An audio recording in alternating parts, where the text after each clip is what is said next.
10x programmers don't exist. There are just a whole lot of 0.1x programmers. I mean, that is kind of true. I mean, it really is true that most programmers are below 1.0.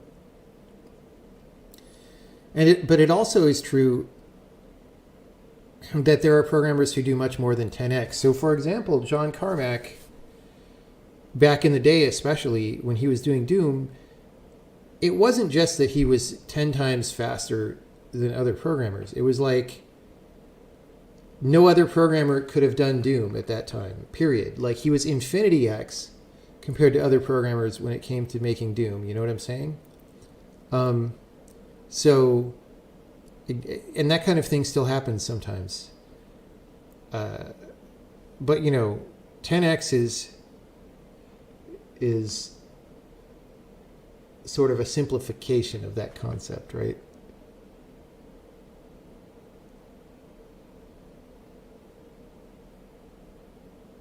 That's usually still John Carmack. What makes someone 10x versus 1x innate talent, practice, obsession? I mean, you probably have to have some talent, but a lot of it is just doing it a lot. Like, I am a way better programmer than I was at 20 years old. And I'd been programming for 10 years when I was 20.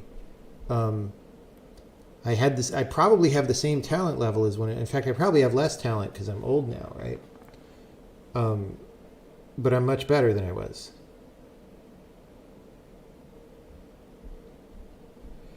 You don't have to be antisocial to be good at programming. Two equivalent programmers, one who is personable, one who is not. The personable programmer is 100 times more efficient than one who cannot lead.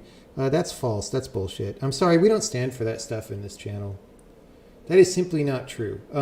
So you're conflating two concepts. You're conflating a lead and a programmer, first of all, which are two different things. Like, a team lead or a programming team manager is different from a programmer, right? If you're saying the manager is more leveraged, like, maybe not, because it depends on whether they are swappable in for some other manager. Like, I'm sorry, I don't believe, like, we've reached the time in society when this kind of rhetoric is doing damage, when all sorts of people are saying, oh yeah, no, the best programmer is the person who gets along with other people on the team. It's like, yes, that is good. It's great if you get along with other people on the team and don't cause problems and, don't cause arguments. But that's a different thing from programming skill. It simply is. And there are people who have very good programming skill. Like, that kind of rhetoric only flourishes in a kind of a software environment like we have now, where most of what people are doing is not very hard, and most software is completely botched, and it doesn't matter because there's so much easy money. That is why people say that stuff, because it doesn't matter. If you hire people who are not that good at their job, but they have a good haircut or something, or you like the way they talk to you, and they end up not being that good at their job, that's fine, because every other company mostly has people who aren't good at their job, right? So you're competing against whatever. But the problem is, we're building this system of increasing complexity, and we need people who can deal with that and can help fix it. And those are not going to be the people who aren't that good at programming, who you hired because their teeth are white. All right?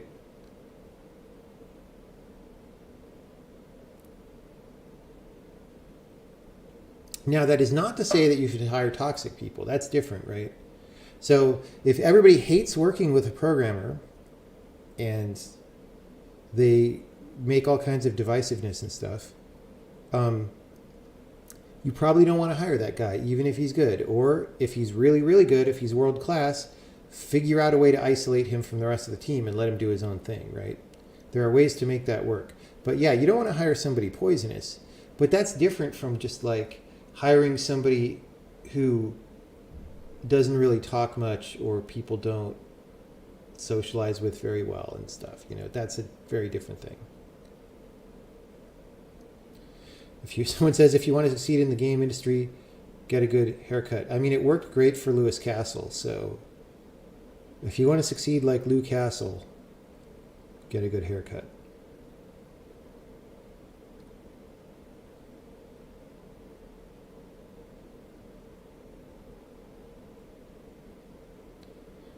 But yeah, the statement that like the people who get along best on the team are the best programmers is completely false. And for some reason, people see fit to repeat that.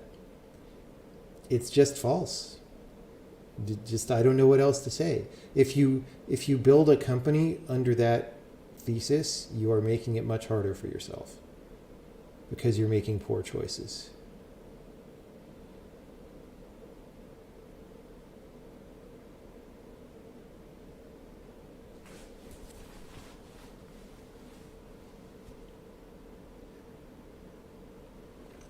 Yeah, people need to figure out the secret of Elon Musk's hair. He like knows some hair regeneration technology that nobody else does.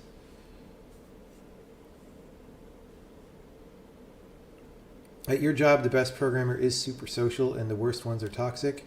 Well, I mean, sure, you might have gotten lucky, or your best programmer might not be as good as the best programmers at other places. I don't know. For sure, I'm not saying this is true 100% of the time in all cases, right? It's a statistical thing. Infinity just says it's like people repeating that programmers can't be productive more than 2 hours a day or whatever. Exactly. Exactly. People want to believe that. People want to believe, oh, you can't really work more than 2 hours a day on code because your brain gets tired, so blah, blah, blah. And okay, fine. But if you're going to spread that rhetoric, you know, you're contributing maybe to the downfall of society. And, or if you form a company around that thesis, again, you're doing yourself a great disadvantage. I think he just meant that if you have two programmers of equivalent skill, adding social skills on top of that can only be a benefit. I agree with that, but that is not the statement that I originally made. Plugs, when you have money, you can do whatever. I mean, maybe, so I don't know anything about fake hair because as you can see, I never went for that, but I assume that hair plugs are like, it's just like artificial hair that's like, it's all just kind of bound together and stuck into the scalp in one place. So like, if you have a ton of money, can you just get individual hair strand plugs instead of, like, is the actual plug part a budget thing? And like, if you pay more, you can just get higher tech, smaller plugs? Or what?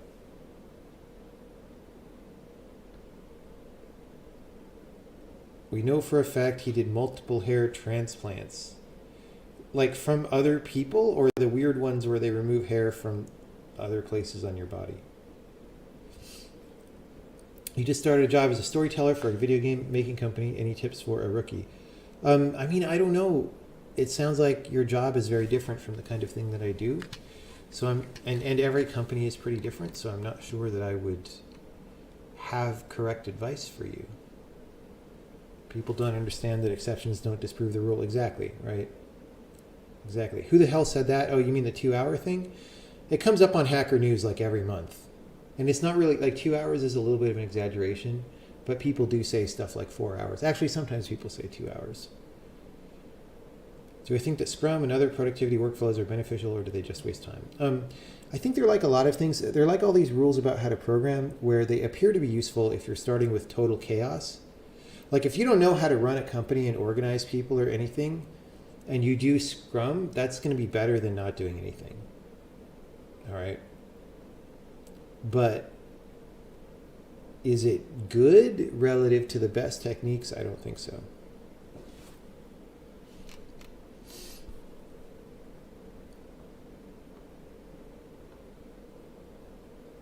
You really don't understand what personality has to do with programming skill? I claim that there's a correlation between high programming skill and bad personality, in the sense that people who are attracted to computers at a young age and who stick with them because they're successful with them spend a lot of time in front of computers when other people would be socializing, right? Especially like in person after school or whatever. Now, I don't know how this has changed now that the internet is everywhere, but maybe it'll be less extreme. But you know, You can, when you're a kid, you could be popular and go to parties, or you could be unpopular and sit in front of a computer, or you could be unpopular and sit at home and smoke pot, I guess. Right?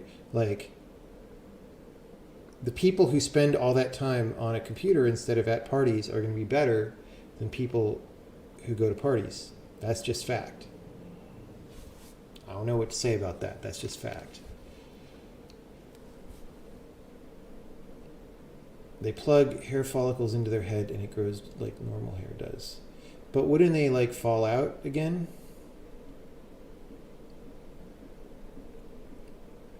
Part of it is failure to match tasks to programmers that are interested in them. Imagine you are assigned to program Windows API or OpenGL as your day job. Am I going to be super productive? No, absolutely not. And in fact, this is totally true. Like, I had several jobs, a couple full-time ones and a couple contracts, where I was just a shitty employee.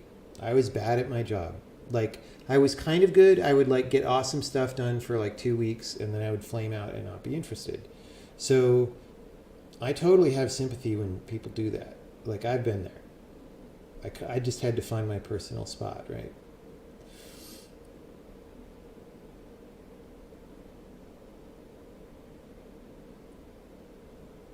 They transplant follicles from the front of your head to the back. But Elon was missing hair all along the front, from the back to the front. They thin the back out slightly. I don't know. Like, if you see close-ups of Elon, like, he's got a lot of hair now. It's not like barely. It's not like barely.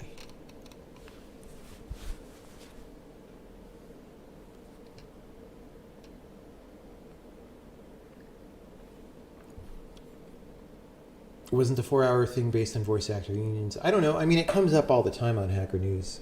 And a lot of it is just the justification is just you can't think that much.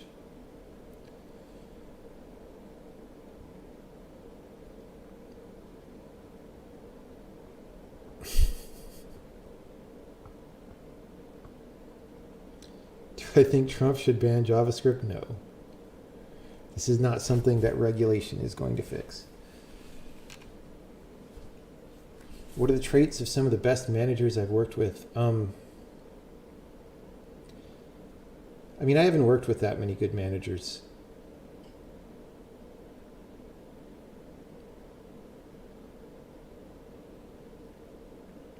But they just tend to solve problems immediately and unblock people who are blocked, right?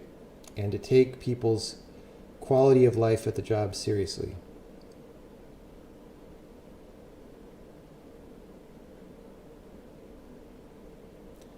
Would I put myself in the category of personality defect programmers? Yes, but my personality defects are not as severe as they used to be.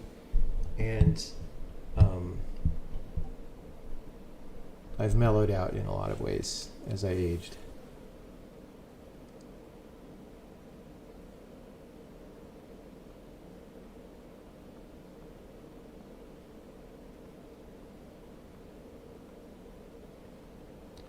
That should hold true for any activity. The people who are great at violin or whatever probably also skipped some parties to practice. Yeah, I mean, this is why the Tiger moms have their kid learn violin at like 5 years old or whatever, right? That's how that works. And the weird thing that we have in the West about denying that is really strange.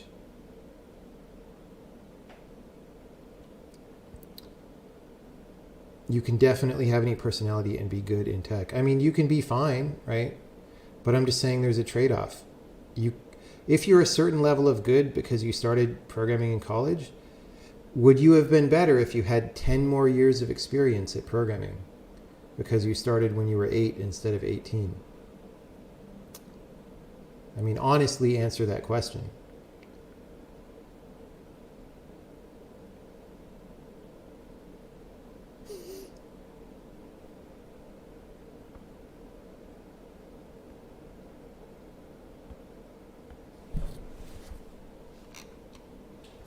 It's a lot of follicles. It's pretty gruesome.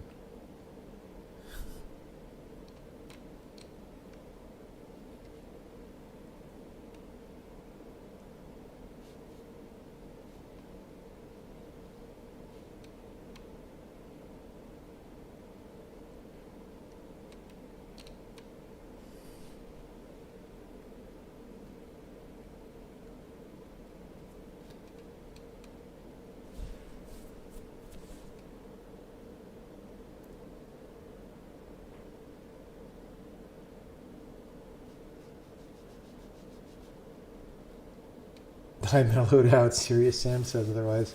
I mellowed out with regard to, like, when programmers, or there's a certain personality type which I was part of, but maybe not as severely as some other people. But like, when you're a young programmer and you're in high school, college, or whatever, you're just very concerned with being the smart person. In part because that's how you learn to program, right? But it has a social dimension, and there's just a lot of like, nuh-uh, I'm right, you're wrong that happens. And some people never graduate out of that. I did it mostly at some point. I mean, I still have very strong opinions and think that I'm right and other people are wrong, but I don't feel the need to argue with people about it preemptively, like to show that I'm smart or whatever, right? Which I would have done a little bit in the past. But I know some people who have much more of that kind of personality too. You don't learn anything substantial at 8 years old, let's be honest. You must be from a Western country. I mean, I learned programming at 10. I could have learned it earlier, probably.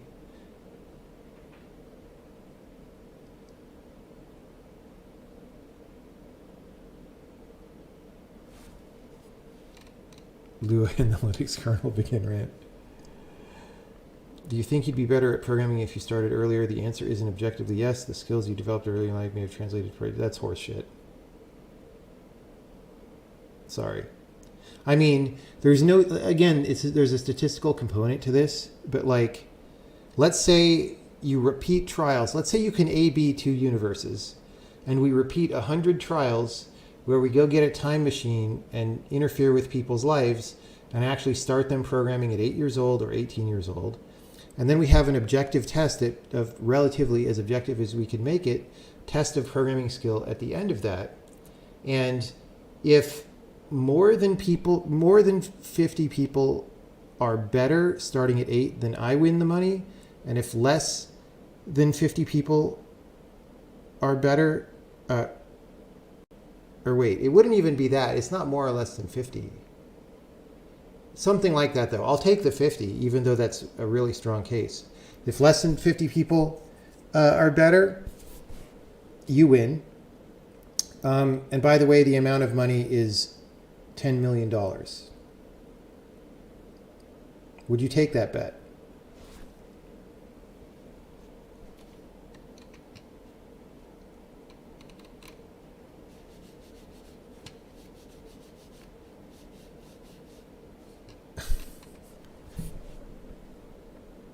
Programming skill doesn't make a good programmer in the workplace. That's horse shit too. I'm sorry. This is how that discussion started, as somebody said that, and I took exception to it. That is wrong.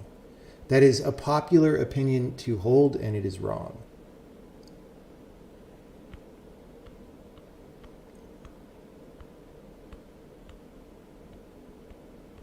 The people who learn to program starting at 8 will likely hate programming burnout. Well, if you force them to, yes. But I kind of don't think that those people would end up programming in college either. Like, your thesis is that someone's going to not like computers when they're young, but they're going to be amazing at it when they're older. It doesn't make sense. You guys, this is a pointless argument because we can't actually do a version of this bet and bet money on it. I can almost guarantee that if you had to bet a significant amount of money, you wouldn't take the bet. That's how this works. It's easy to talk shit on the internet when it doesn't actually matter, but when you get down to it and it actually matters, you find that your opinion changes. Most of your coworkers didn't start out programming. Okay, are they 10x programmers? Are most of your coworkers exemplary programmers? Yes, I don't believe you. Where do you work?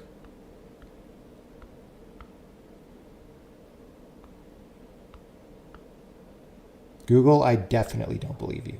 What division of Google do you work at?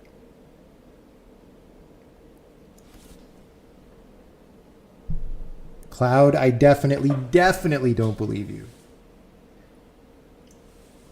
I'm sorry, we just have different opinions about what's good and what's not good. That's all.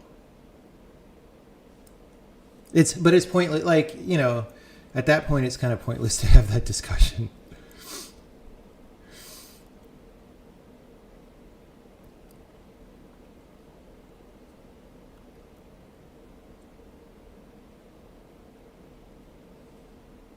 I mean, Google, like a lot of other companies, when they were really small, this happens basically to every big company, right? When they were really small, a lot of the programmers that they hired were very high quality, right?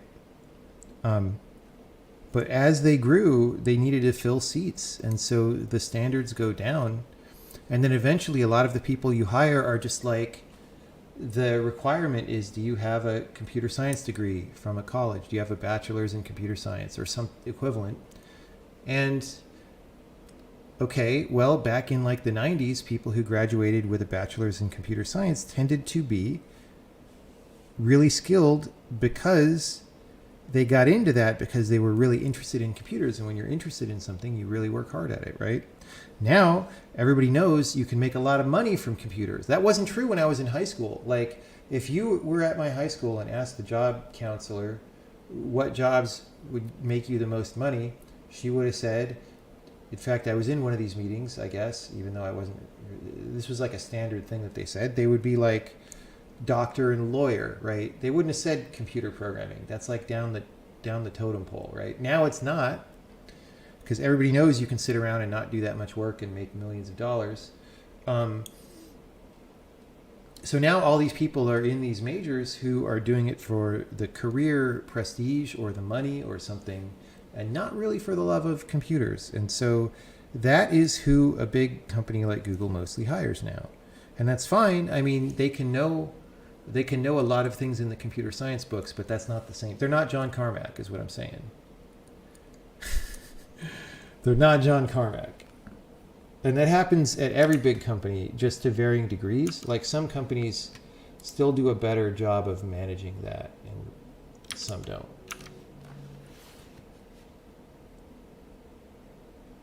Did I or some beta tester play with dynamic real-time code loading? No, I don't like the complexity involved with that. I don't think it's a good thing to introduce, because if you change a data structure, you're hosed.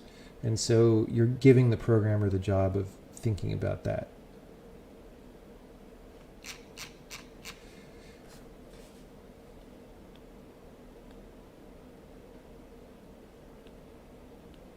It's very ironic that John Carmack works at Facebook, though. You're not sure what my 10x engineer company is right now. Well, it's a weird thing where I think a lot of those people are not in software. I think a lot of them are like at Neuralink or somewhere, right? Or at SpaceX. Like, the smart people kind of went somewhere besides, because web programming just sucks.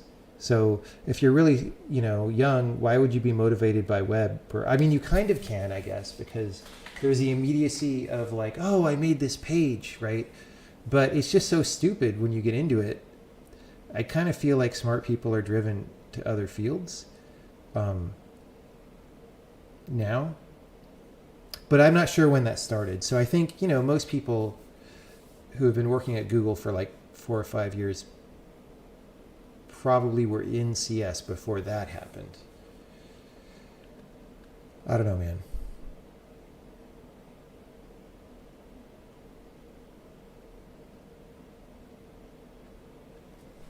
Anyway, it's a dumb thing to argue about because, again, we can't, this kind of argument doesn't work well over the internet because neither person has skin in the game, right? I mean, I have skin in the game in a certain way, which is that I run a company that is very stressful to keep in business, right? And so I need to make sure that we hire people who are going to help keep the company in business. And, by the way, make things that are good, which is also hard.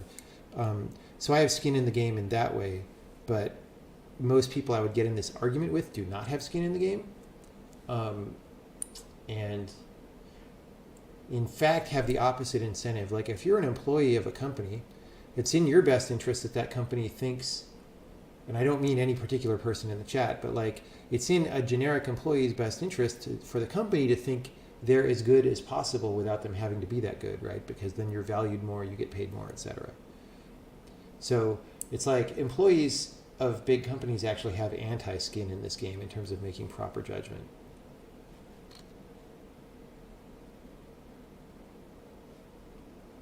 If you start with web, then you don't realize though, but you do, because like, let's say you encountered, JavaScript programming and it kind of sucked. And then you also learned some math, and math was clear and beautiful. If you like things that are clear and beautiful, you might be attracted to the math. That said, when I was a kid, I did mostly basic and assembly, neither of which is clear and beautiful. Well, assembly is clear and beautiful in a certain way, but basic isn't. So maybe it doesn't matter as much. Have I read Talib's stuff regarding skin in the game? No. I've only read his older stuff.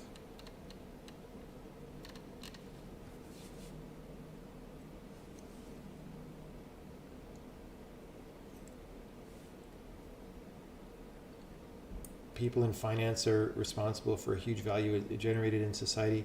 I'm not sure what to think about that. I think that's a little bit true, but not as true as people in finance would have you believe.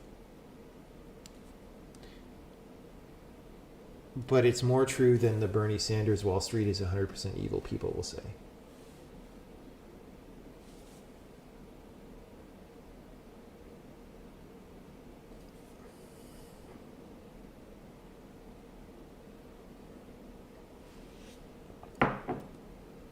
Gaming? I don't know. I was going to read these pages some more and just get caught up on things.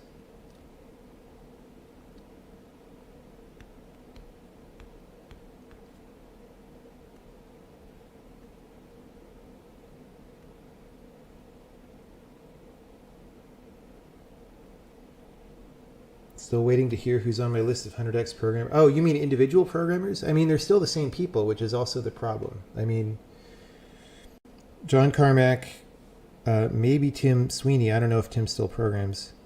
Some of the people at RAD are good. A couple of them are younger. Some people might end up being good. So like, the author of Remedy Debugger, George, like he's making a whole debugger and not a lot of people can do that. So like that looks good. I mean, I haven't seen how much code it is or how complicated it is, but that's one person sitting down and doing something that most people seemingly would not be able to do. And it runs way faster than Microsoft's debugger and all these things, right?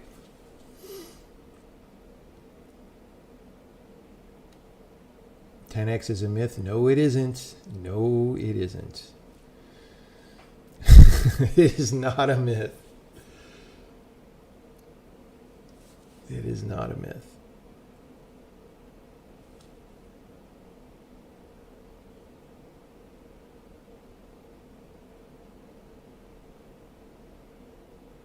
Anyway, so I think part of the problem is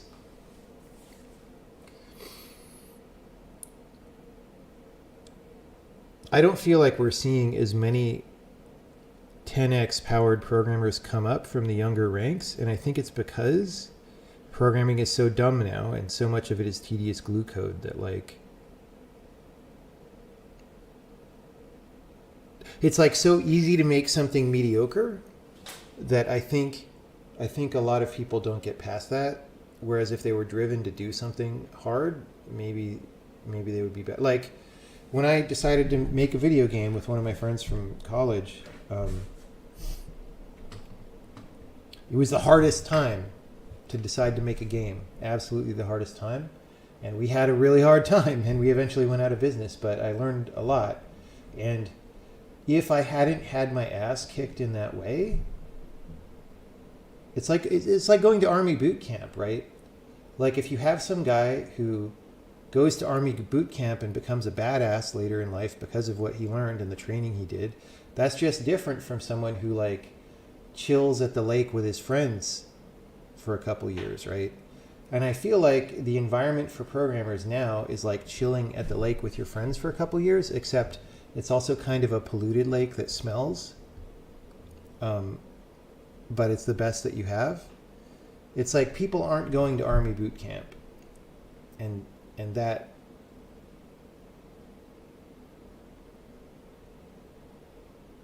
that has consequences.